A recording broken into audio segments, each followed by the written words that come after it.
message? My message is peace. Jesus said, And that comes off of you. I know you can sense that. It comes off of you. my peace I give to you. My peace I leave with you.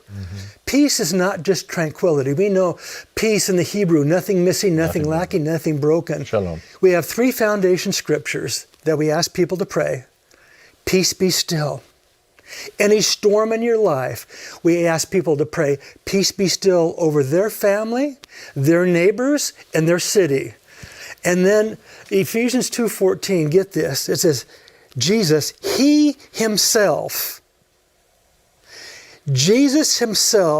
will personally break down every dividing wall of hostility. So what we're doing, we're unleashing the force of peace.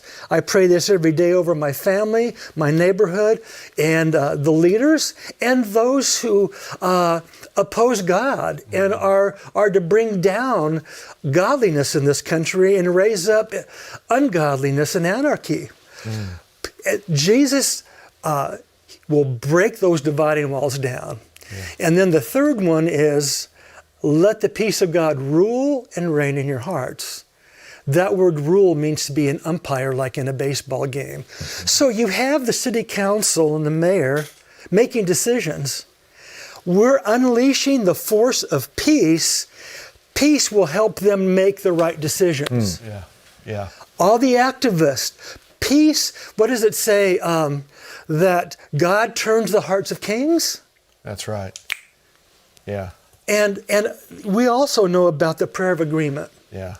Well, there's a facet of that we incorporate in what we're doing.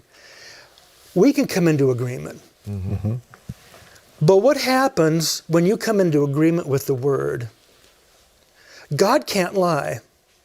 If He says something, He has to do it, right? So we're unleashing the force of peace using scriptures. We're not begging God to do it. We're not asking God to do it. We're not commanding God to do it. None of that.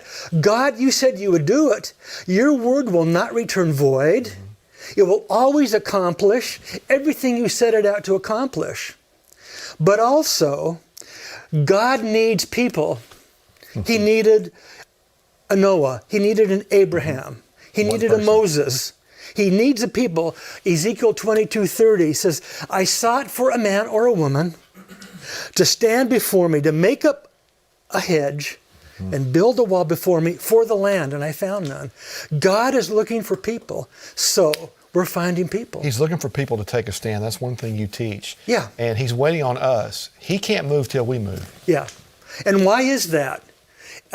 Pastor Terry talked about that in the September BVOV, talked about authority. God gave man, the first words to man were to have dominion and subdue. Yeah. He won't cross that line. Yeah. You know how a lot of people say, well, if God's so powerful, why doesn't He do something? He's waiting on us. Yeah, He is. Because we're the ones that have dominion down here. Yeah. And when His believers rise up, we call it the power of one. Yeah, yeah. And then there's another thing there's an article called 1 + 1 = 10,000. Okay, so let me ask this, because we've just got like 3 minutes or so left. When you go into these city council meetings, you've been doing this for 4 years. You're one guy who went in there. Yeah.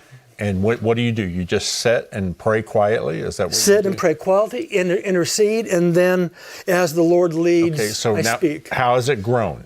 I mean, you've got this website, changeyourcity.org. How do other people, where's the next guy like you? How do we do with this? We are just launching this. This has been 2 years in the making.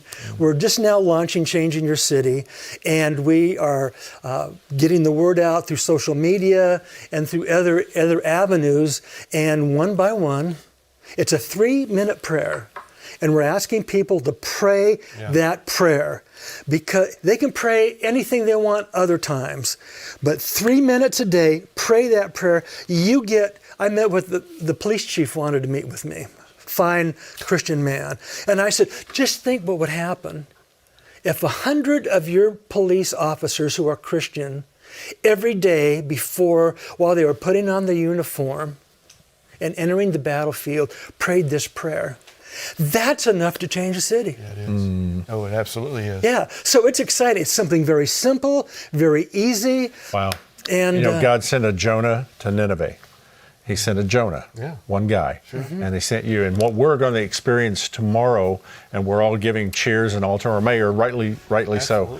But I'm gonna go so bold. This is my opinion to say that would have never happened had you not been there for the past 4 years, praying and laying the groundwork for what's going to happen tomorrow in this church, in this city. And the skeptic would say, well, what's their motivation? I don't really care. They're inviting Jesus in. Whatever their motivation is, Jesus is coming in and he's going to be a part of this thing tomorrow. That's exactly I know right. This has spoken to somebody's heart, and you need to do this, and you need to get involved. ChangingYourCity.org.